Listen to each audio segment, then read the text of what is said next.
Hi, this is Rich from Wings, Wheels, and Wires here at Electrify Expo, San Francisco, and this is the Lucid Air Pure. We're going to take a test drive and see how it handles. You already know when the click come through to the shit, then it's about to be a slow bitch slow.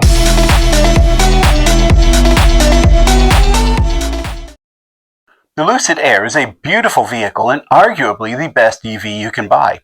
I first got an opportunity to check it out back at Electrify Expo in Long Beach back in 2022. I unfortunately did not get an opportunity to drive it at that point because it was reservation based and they were already full for the day, and it hasn't been back to the Long Beach event in the last couple of years since. So of course, when I got invited to a media drive at Electrify Expo in San Francisco a couple weeks ago, how could I pass that up? And let me tell you, it was a great experience. I love this car. But if I love it, then why is it the car I'll probably never buy? Well, we'll get to that in a minute, but first, let me talk to you about what I do like about this car. The vehicle comes in 4 different trim tiers. I got to drive the Pure, which is their lowest tier.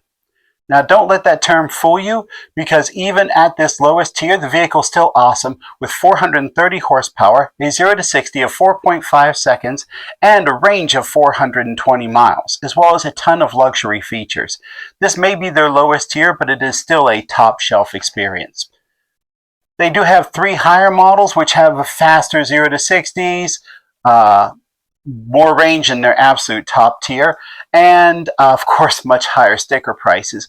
But for me, this vehicle is definitely, at its lowest tier, is definitely good enough.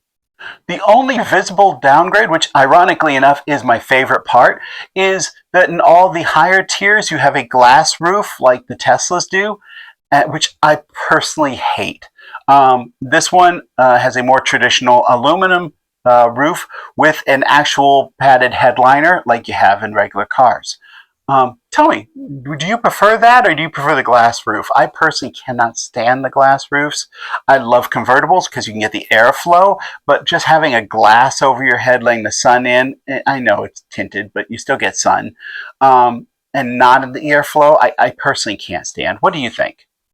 I really enjoyed the drive of this vehicle. It was super smooth and it was very nimble for a vehicle of its large size and weight of 5,200 pounds. It certainly didn't feel like it weighed that much as I was taking it through turns. The launch part was a lot of fun, despite the look on my face. Believe it or not, I was actually enjoying it quite a bit.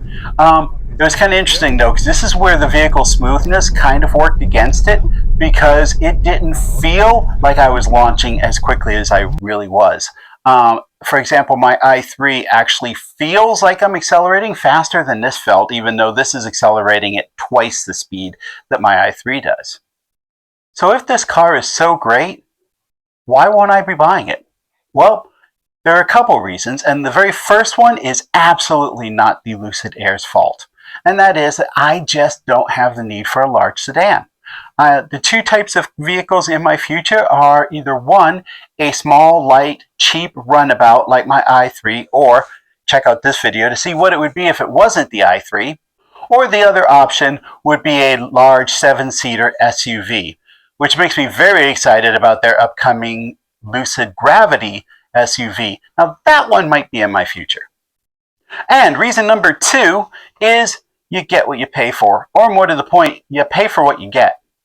As I mentioned earlier, this vehicle has arguably the best hardware out there, and even at its lowest tier, has some awesome specs, including a range of 420 miles, which is pretty close to the longest range EV there is out there. But all this comes at a cost, and even at this cheapest, lowest tier, it still comes in at $69,900, which is more than I would want to spend on a vehicle. And I got to be honest, that's of course before destination charge, if you want to change the paint color, if you want to change the interior, add features. Of course, it'll only go up from there. So I could easily see spending $80,000 for this vehicle, which is kind of outside of my price range. If you are enjoying this video, please hit that like button down below. While you're down there, hitting the subscribe button would greatly support the channel. And, of course, don't forget to hit the bell notification icon so you don't miss any upcoming videos. And stand by to the end of the video to hear my new subscriber shoutouts. Please note, though, that if I was in the market for electric sports sedan, this would be it. It's better and cheaper than pretty much any of its competition. It definitely beats the Audi e-tron Q8 Sportsback, the EQS sedan, the I-Pace, the i7, and the Taycan. And as compared to the entry-level Model S, it is both cheaper and has more range, though the Model S does have a notably better 0 to 60 of 3.1 seconds. It is at this point important to note that the Lucid Air Touring Edition would be a better match comparatively to the Model S. But at $9,000 cheaper and 14 more miles of range per charge, I'd rather have the base model Pure. So it would seem that Tesla Model S does nudge out the Lucid Air Pure on some of the stats, but then there's also the non-stat things, like the build quality reportedly is slightly better on the Lucid Air. Also, there's the driving experience. You see, both these vehicles are considered luxury vehicles. And I gotta tell you, riding in a Tesla is nice. I enjoy it. But I can't say the experience feels very luxury. Whereas riding inside the Lucid Air feels like you're riding in a luxury automobile. Now, this difference would make the Lucid Air Pure a slam dunk, except for one last area that unfortunately Lucid needs to improve on, and that's the software. I didn't get much time during my media drive to play with the software.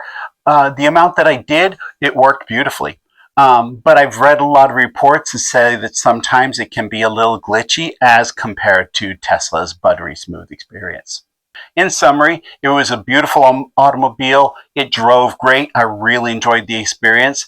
Sadly, it just doesn't match my needs. If it did, I would surely get one. And I am very much looking forward to their Gravity that's coming up. That vehicle might be in my future. But tell me what you think down below. Do you think that Lucid is a great automobile? Have you had a chance to drive one? Do you own one? Tell me about that software experience, because I kind of think that maybe that's something that over time they either have or will work out. And that would definitely tilt the scales even a little bit more towards them.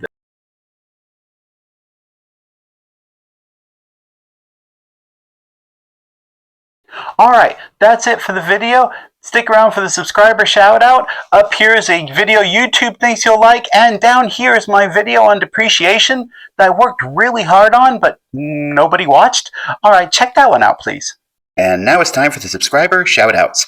If you'd like your own shout-out, all you have to do is subscribe to the channel and either make sure your name is visible or put in the comments down below that you subscribed. Simon Reeves. Jasmine does Gotcha Life 2. Car accident. Thanks for subscribing.